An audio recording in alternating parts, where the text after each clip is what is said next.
how to create a broadcast channel on Instagram. Hey guys, in today's video, I'll be showing you how to create a broadcast channel on Instagram in 2025. This feature lets you send updates to your followers in a one-way chat. Let's get started.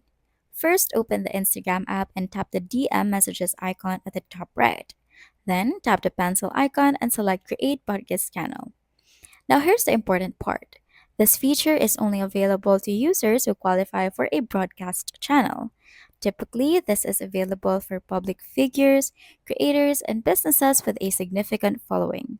If you don't see this option yet, it's probably because you don't meet these criteria. Once you're eligible, it's time to set up your channel.